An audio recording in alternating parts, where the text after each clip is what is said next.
welcome to Beyond Film School. I'm Amber, where I teach you all about the film industry. Today, we're going to be talking about confidence, and I feel like I don't talk about confidence enough because I feel like confidence is definitely the most powerful thing when it comes to succeeding. It really was that thing for me that kept me going. It is not easy starting out, but it's not easy to stay there, and it's not easy to keep getting steady work when you're in the film industry, and I just want everyone to know that it is definitely a challenge.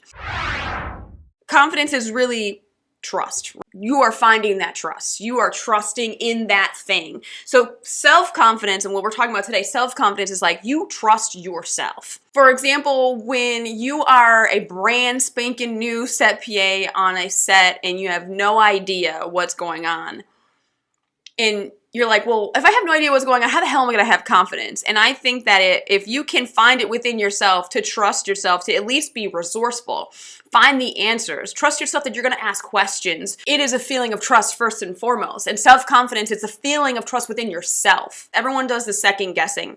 100% everyone does the second guessing themselves, like, oh, I thought it was this. You guys have taken a test before. And I know you've taken like SATs, GREs, whatever type of things are out there. And you're like, oh, I know it's this. Like instinctually, you're like, okay, it's definitely this answer. But then you like go back and you're like, no, I think it's this. And you just second guess yourself and then you end up getting the question wrong, right? It's like trusting your instincts is also a part of, that confidence in yourself. With confidence, a lot of people say, oh, that person has a lot of confidence, therefore they are arrogant. Now, what I will say about confidence is that it is not arrogance. It is not a synonym. It is not similar.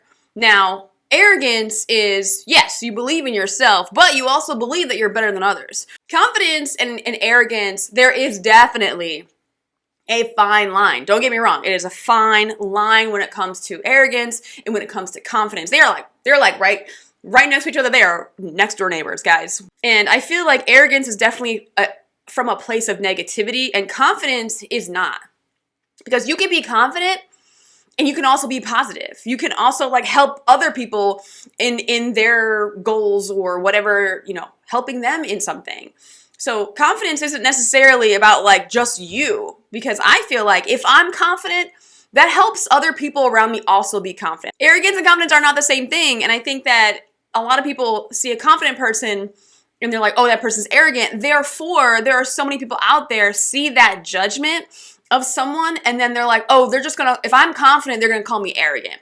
So then they just start making themselves smaller. It's all about like your intentions and is it from a positive place? And if you are making someone feel inferior, then you're bordering on arrogance, where it's like, okay, well, I'm the only one that can be this way. No. So arrogance is confidence. It's a fine line, and I don't want anyone to feel like you can't be confident because you don't want to be arrogant, right? So there's definitely a way to be confident and not be an asshole about it. Sorry to swear. Confidence and self-esteem are definitely overlapping. So the self-esteem is like, do you like yourself? You can have confidence and not have self-esteem. Liking yourself, who you are as a person, and what you do and what you stand for, all this stuff. It's like those like deep-seated principles of yourself. Do you like that about yourself? You can definitely be confident about your abilities and you facing challenges and whatever, but then you don't like yourself. And that is so weird, but I have 100% met very, very confident people in the industry, and you can tell that they hate themselves. They do not like themselves. And you're just like, how? Like, it is a very weird combo, but it is way more common than you think. Self-esteem isn't exactly confidence. It leads to confidence, and I think a more deep-seated self-confidence, but it is not one and the same. They definitely overlap, but they're not one and the same.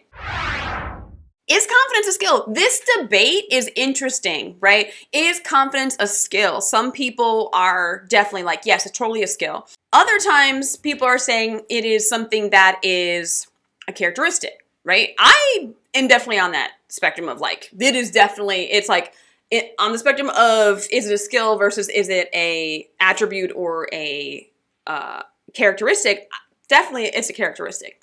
Because someone is confident or they're not. Someone is confident in themselves or they're not. You can totally tell if someone is or not, right? So if it's a skill, you think, well, if it's not a skill, that means I can't build it up. But it's not that it is so much a characteristic, but it is an emotion. How you manage your confidence is how you're going to manage that emotion in yourself. You can work on it, right? Just like someone can work on their anger, work on their happiness, work on all the things that make you a person.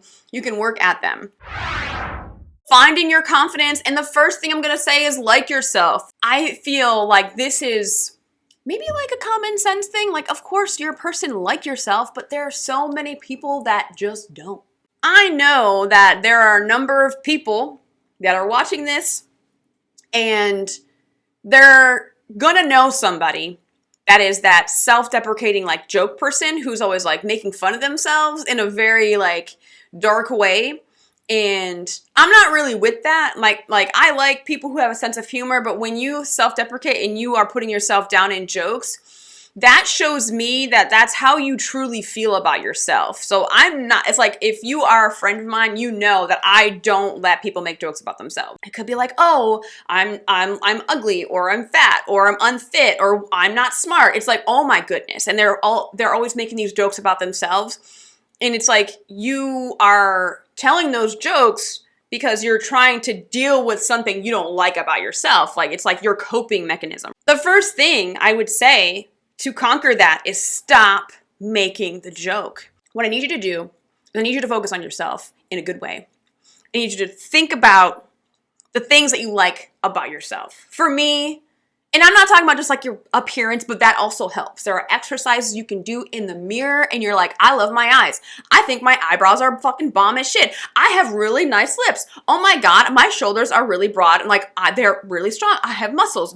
And then you can find all the things that you just stare yourself in the mirror. You can pick out every day. If you take 2 minutes a day, 30 seconds, even 30 seconds a day, you look at yourself in the mirror and you pick out all the things you like about yourself. And I know the little voice in your head is going to be like, oh yeah, but you know what? Your eyes are like uneven. And like sometimes your ears are uneven. It's like right now, like I'm looking at myself right now. I'm going to point this out. I look at myself right now. My ears are uneven. Okay. Now you guys are never going to unsee it. So my glasses are always slightly tilted. Right. So if I'm looking in the mirror and I'm doing this exercise where I'm telling myself all about the things I love about myself, my appearance, whatever. And I'm like, oh yeah, but your ears aren't even. It's like, just move that to the side. Just like, nope, we're not going to acknowledge it. We're not going to say it out loud. We're going to say, yes, you have a lovely face. You have great whatever. So don't focus on the things that pop in your head that are negative. And that's how you're going to train your brain, because it's like and people are like, oh, but those affirmation and talking to yourself, there's actually science behind it, because what happens is that when you start to do something that is out of your comfort zone, which a lot of people are very uncomfortable saying great things about themselves. So when you say things about yourself, first of all, when you say, I like myself, I am awesome, I am the best, I'm amazing. And I talk about this all the time. Like I have those moments where like, I'm fucking dope. And I have that moment of like, yes, I believe in myself. I'm really awesome.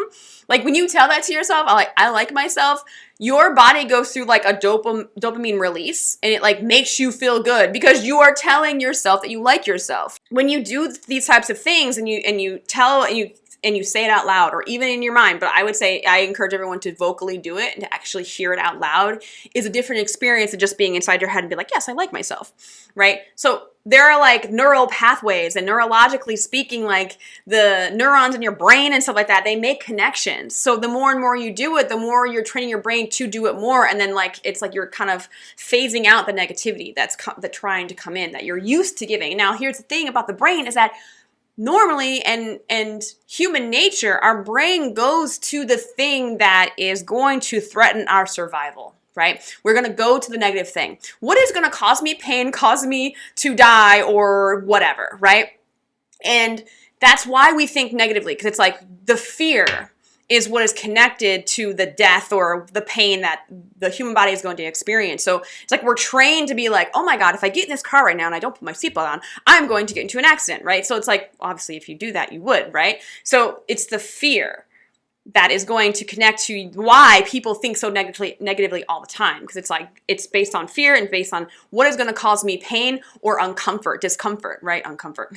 So what's going to cause you discomfort? It's like the brain is trying to do everything it can to avoid you being uncomfortable. But in order to like yourself, you have to really kind of get comfortable with being uncomfortable. Liking yourself is a whole other battle, right? That's the inside. This is internal. The next one about what others think of you, what others think, is the external. And the first thing I will say about what others think, it is none of your business. It is none of your business what other people think of you. Because if you concern yourself with what everyone else is thinking of you, you are just going to be like at a standstill and you're not going to make any progress. Because if I look through the span of my life from childhood all the way to where I am now and listened to all the things that people had to say about me, I probably wouldn't have went to college. I probably would have never finished high school. I probably would have never gotten out of Buffalo. I probably would have never traveled the world. I probably never would have stepped into that first production office that got me my first union job. I would have never taken all of the risks that I've taken. You cannot let what others say about you or think of you affect your actions. Because in the end, it's like they're not living your life. They are not living your life. They don't know truly what you experience or what your experiences have been. I think with other people, there is always that judgment, right? And like I said, it's none of your business what other people think about you.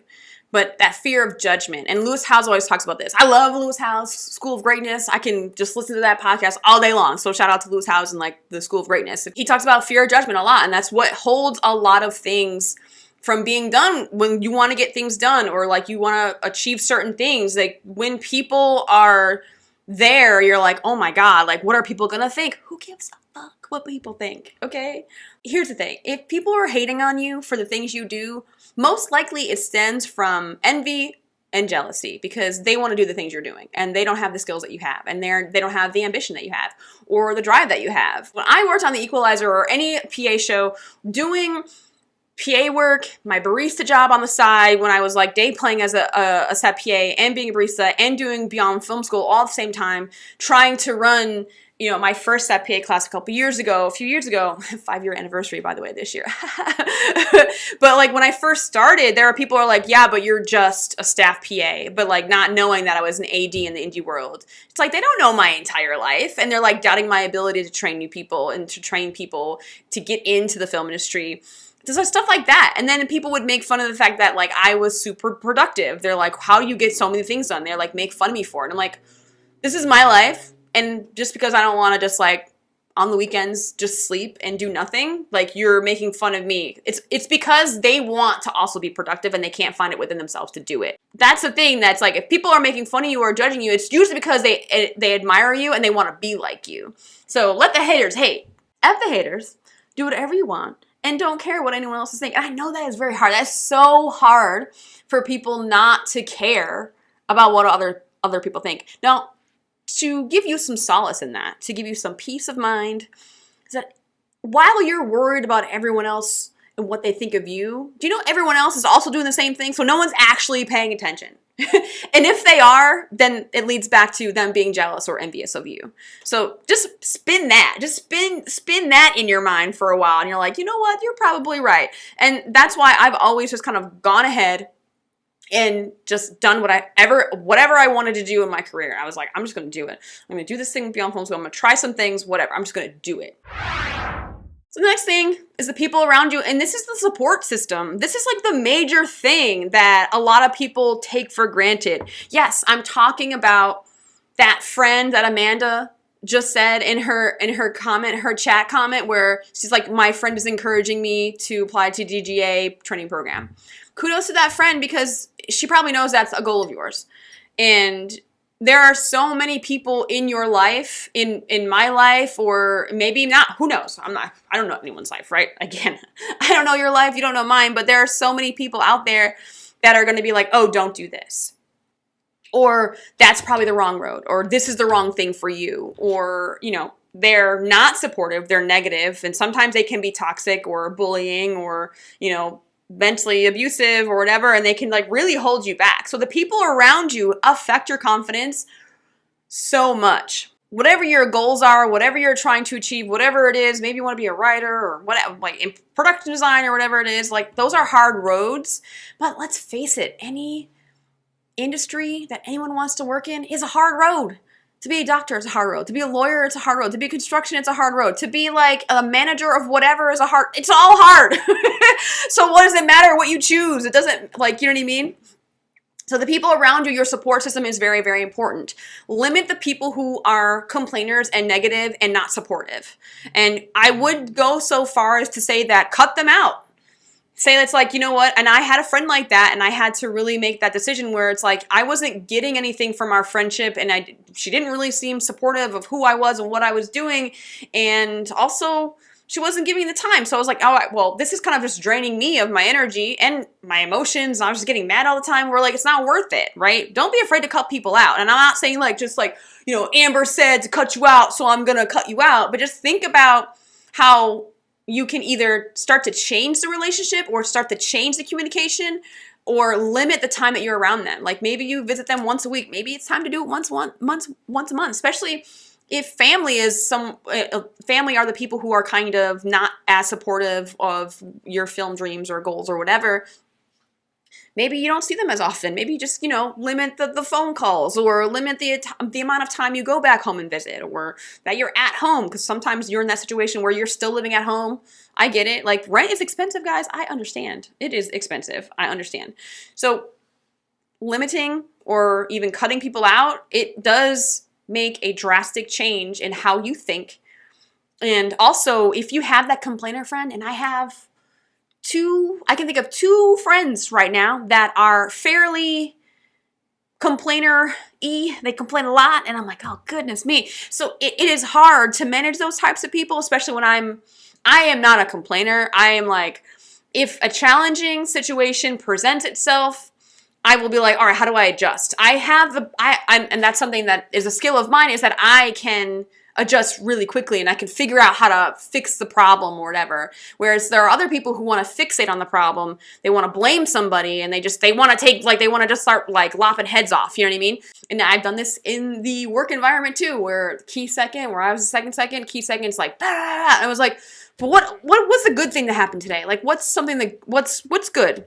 Or how can we solve this problem? Or what can I do to make this better? You know, like I was always trying to spin it so that person wasn't spiraling and like going down the negativity like hole. And I was like, oh my goodness. Like, and that's hard to do. That is a very, very hard skill, is to like try and stop a complainer, because a complainer loves another person who complains, and they just like, you've seen this happen, like one person's complaining and another person's like, yeah, you know what, yeah, and then they start just going and they start complaining about forever and a day, and they're just like going, and they just keep complaining.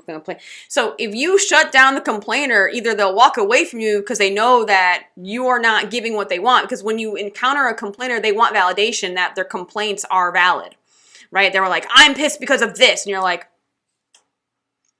okay, but when I ask them, how can we fix it? It gets their mind going a different way, and they don't like that, or they're willing to see it, and they're like, okay, I think we can fix it this way. Then other people who will just walk away and complain to someone else because they seek the validation somewhere else. So the people around you and finding your confidence, you have to start managing the types of people that are around you. And I'm not saying live in a bubble, because sometimes you definitely need that friend who's going to challenge you, but the people that challenge you in an encouraging way are, I wouldn't say a rare find, but they're let's say for this, they always kind of say like, to be devil's advocate, what if this? And they ask the right questions for you, and not in a negative way, but more of like getting your mind to figure out like, well, if this happens, I'll do this. If this, they'll help you try and find those things that will help you be a better problem solver, or they'll bring up situations. They're not going to be like, well, if you do that, then this, right? They're not going to do that. They're like, well, what if happens if this? They're trying to get your mind going to find certain solutions. Failure is a big thing that holds people back because they're afraid to fail. And one of the biggest things you need to do to be successful in anything, not just film, not just making your movie or writing your script, or, you know, being an assistant director, being a DP, making the best shot movie ever or whatever, or acting, it is failing multiple times over and over. You need failure. And I think that this is definitely coming more and more into, I think, mainstream thinking, or maybe it's trending or whatever, but Failure is a part of success. And I don't know why people are afraid to fail. Like, there's a couple things I've definitely failed at. Like I talked about my rejection and failing at getting into the DGA program, but didn't stop me from getting into DGA, damn it. It did not. So, but also when you fail, you learn from those things. Like, why did you fail? What is the thing that made you fail? Was it lack of knowledge? Was it timing? Was it just not studying data? Was it not, being knowledgeable of what situation you're stepping into? It could be a number of different things. Failure is definitely something that you need to succeed. Embrace it. Don't be afraid of it.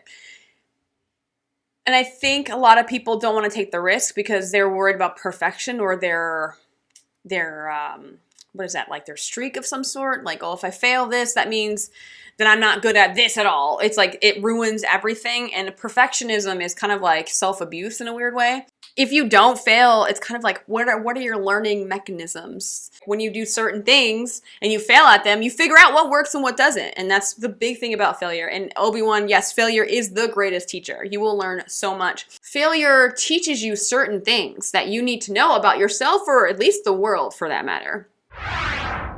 And rejection is your friend. Rejection is your friend. And also rejection is kind of a numbers game. So just think about that a little bit. People are so afraid of rejection, but I don't understand why, because all that's going to happen is they tell you no. And for whatever reason, people don't like being told no, but they are so quick to tell everyone else no. So it's interesting how rejection works. So if you are working in film, know that it's highly competitive, just like other major industries, and not everyone's going to get into certain things or certain jobs. And I think every time you get rejected, it's a new chance for you to explore other options and get accepted to where you need to be. It's getting you closer to where you need to be every time you get rejected. So if you get rejected from something and then they tell you no, do you give up after that? Like, this is where persistence comes in to help find your confidence, because after each rejection, it might hurt a little bit. Take in the pain, the sadness, like, oh, that sucks, I was rejected. Because no one likes to be rejected, because when you're rejected, it tells you that they didn't like me for some reason, or they didn't like this portion of me for some reason. There's something about me that didn't fit into this, or I presented myself some way where, that something that they didn't like, right? So when you're rejected, it's ultimately a reflection of something that someone doesn't like about you. And no one likes to know something that, they don't like about yourself. So it's like, oh, well, I didn't like Amber because she wore her glasses and she wore her hair down, therefore she looked unprofessional, blah, blah, blah, blah.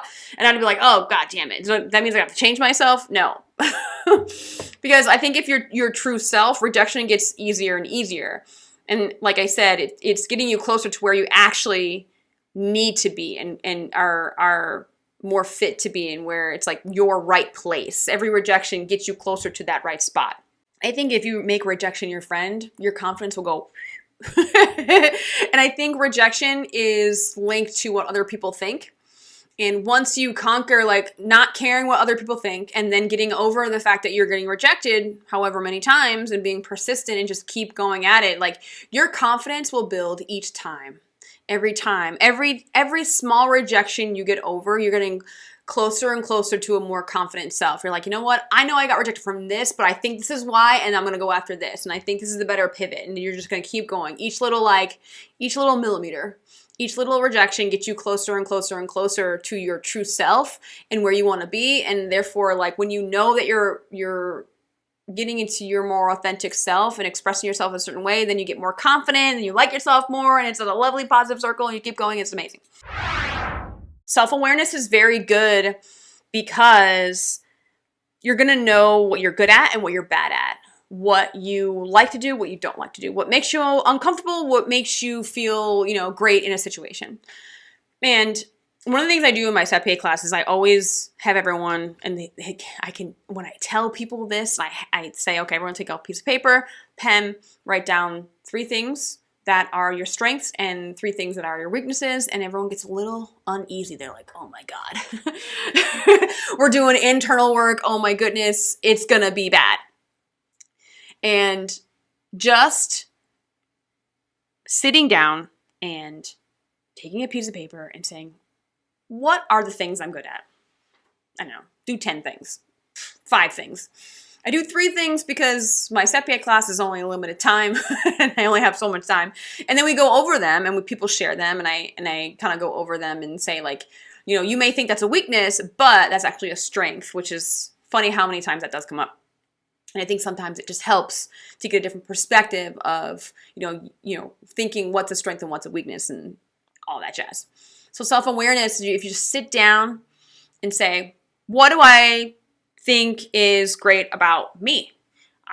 Great communication skills. I can publicly speak fairly well or whatever. I have really great leadership skills. And then go to the negative and say, what are some of my weaknesses? I talk too fast when I'm public speaking, which is linked to a strength. It's like, I can public speak, but sometimes I talk really fast. I don't pause and I don't breathe and I'm like, whoa, whoa. The fact that I'm aware, you can build on your strengths and then you can work on your weaknesses and then they won't be so many weaknesses anymore. They won't be deep weaknesses, something that's going to really hold you back, right? So that self-improvement will come from self-awareness. And with self-improvement is that linked to finding your confidence. The more you improve as a person and the more that you are, you know, you like yourself and you know what you're highlighting those things about you that you're aware of that make you great, your confidence will build. So it's like going over and making a list. Like I really encourage anyone who's watching this to like put down your strengths and weaknesses and go over those things. And with your weaknesses, how can you make those better? What can you do to make those things better? And then with your strengths, it's like, how do I make those better? How do I take advantage of those strengths? Like, what can I do to expand upon those things? What can I do to improve those people around me? It's like, how can I share those things? If those are my strengths, how can I, you know, partner with someone that's my strength, but then that's my, you know, best friend's weakness and we don't open a business together or whatever. So self-awareness is directly linked to your self-confidence 100%. Discipline. I should have put this number 1, but I think liking yourself definitely is number 1 when it comes to confidence. Discipline, and I am a firm believer in this. And I don't know why I didn't put this higher on the list. But discipline, and I truly believe discipline is literally the one thing. If you work on anything, work on your self-discipline. What is discipline? It is, oh gosh, it's so many things. And I think the long and short of it, the simple explanation of discipline is doing the things you need to do that you don't necessarily want to do. Doing the things you need to do but don't necessarily want to do. It could be, I need to read every day. And I do actually read every day. And that's been in the past, I don't know, 18 months, a year and a half, 2 years, I've made it a point because I wanted to read. I wanted to like expand my knowledge. I wanted to get like, I don't know, smarter. I have no idea, but I wanted to learn about more things. And I was like, I want to read more. And I'm not reading like romance novels and fiction, stuff like that. I'm reading stuff that, like, I'm real big on reading nonfiction books. I just need knowledge. I need to learn about something because I've discovered, being self-aware, I've discovered that when I'm learning things, I have a more enjoyable life because I'm learning things and then I can tell, hey, you know, this random fact or whatever. I'm obsessed with learning things.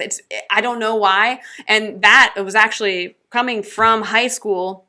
My parents, like I mentioned earlier, my parents set the bar, like you have to at least graduate high school. That's how humble my beginnings were. Like college was not on the table, guys. It was not on the table. So the fact that I loved learning, I loved going to school. I don't know why.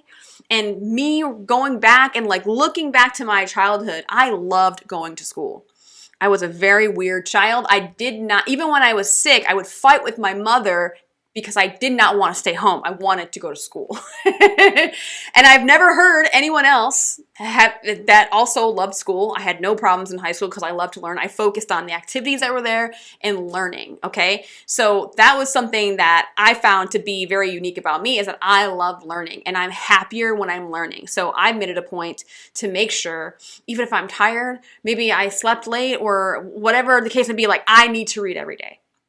Because I know in the end it's going to make me feel better. Also, like making sure that I am drinking enough water throughout the day. That's such a small thing, but it takes discipline to do that. Brushing your teeth every day takes discipline, for God's sake. But then here's the thing. It's like when you are executing and exercising your discipline muscle, If you do it enough, it becomes autopilot for you. It becomes part of your routine, and then you don't have to think about it, then you don't have to force it. So now I've read every single morning, every day for I don't know how long now. And funny enough, I was just telling my lovely boyfriend about this, and I was like, when I was at my mom's house, we dropped my nephew back off in Buffalo. We stayed over at my mom's, and I woke up one morning, I was like, what do I have to do? I feel so, what am I doing? And I woke up, I did not know what to do because I forgot. I was like, oh yes, I usually read because I wasn't in my apartment. I wasn't at my normal like thing where I'm like, oh, I get up every morning, I have coffee, and I read for like an hour. So because I was at my mom's, it took me out of my routine for a second. I was like, oh, okay. So then we went outside, I read my book, and then I could start my day. It was very weird what happened. It was like this weird, that's how I knew it fully had ingrained into a routine. And if you are trying to achieve anything, it is directly linked to discipline. Are you trying to write that feature film? Write every day. Have the discipline, whether you're tired or whatever, you don't want to do it. It's like, you have to. If you're trying to achieve your goals, you have to do it. So write every day, write 3 pages a day, take half hour every day to do it. If it's fitness goals, it's like exercising at least 20 minutes every day. It's taking small, like those little micro changes every day. It takes discipline. And for me, one of my goals this year was to be, and here's the thing, it's like, I know for a fact that like, based on how many jobs I have and how many projects I'm involved in, that Beyond Film School will suffer sometimes because I can't get a video out. I don't have time to, shoot a video, edit it, and then, do all the things that are required, because it takes hours to do these things.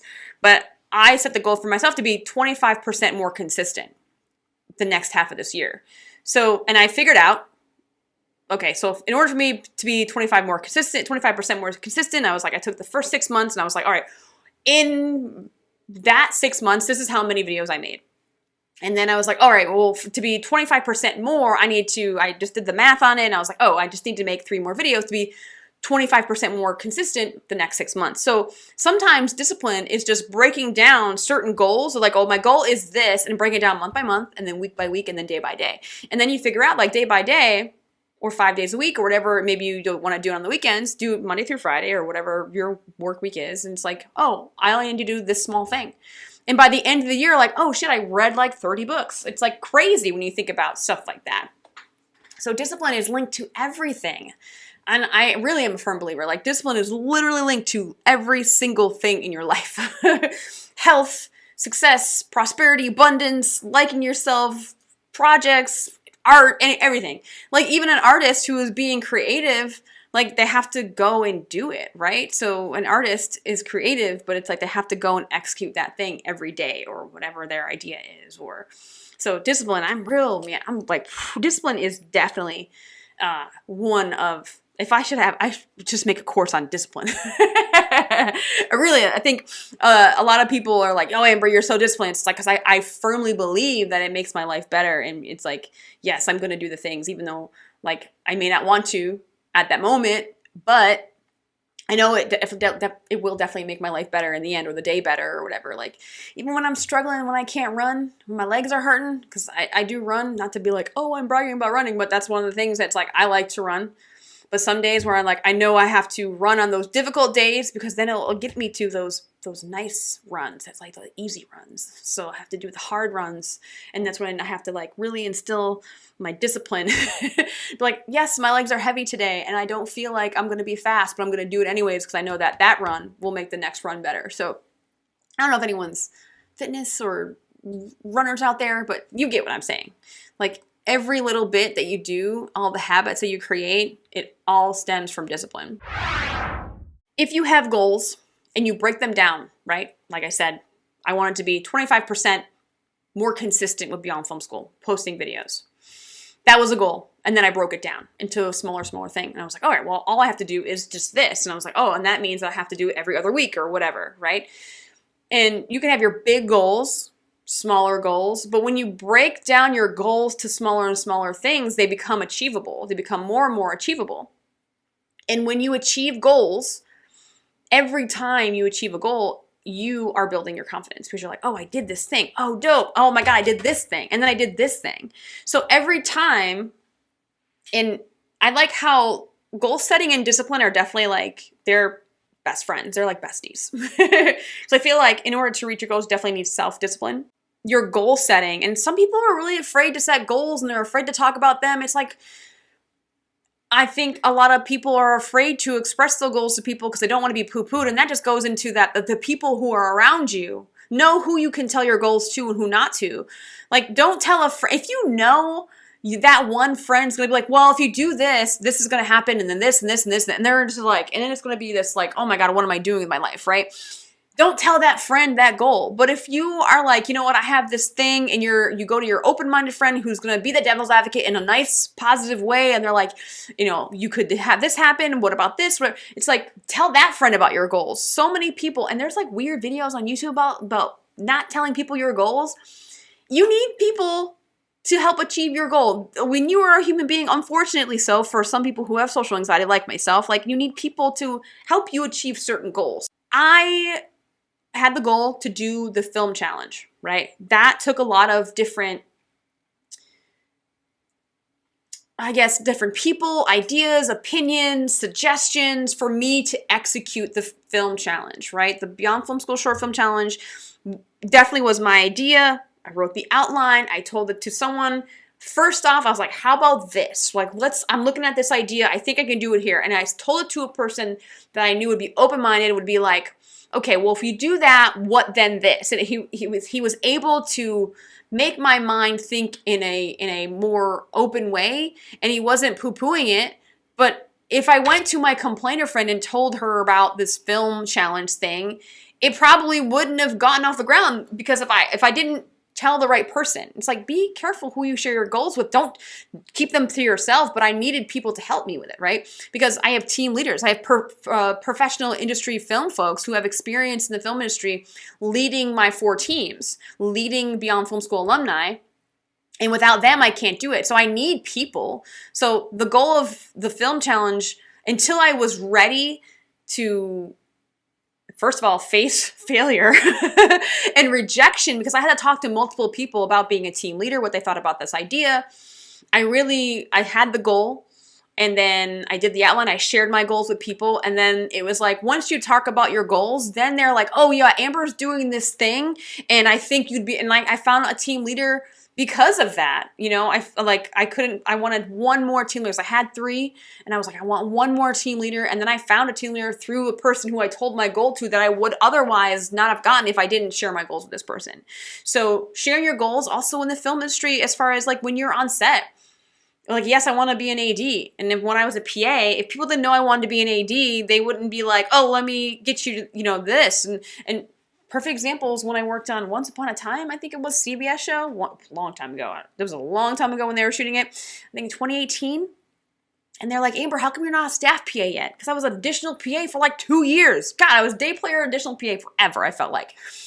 And I was like, well, I don't know any second AD is. Like, I want to be an AD one day. And they're like, okay, perfect. Like, they gave my name because they knew I wanted to be an AD. They were more likely to send my name around. And I'm not saying fake it and be like, yeah, I want to be an AD. If you don't want to be an AD, don't. But that was my goal, and that's the ladder I wanted to climb, and people helped me get there. I can't imagine where I would be if I didn't share goals with people, to be honest with you, because, I mean, and when people are helping you with your goals, that also builds your confidence, because that gives you that self-esteem, like, yes, I'm on the right path.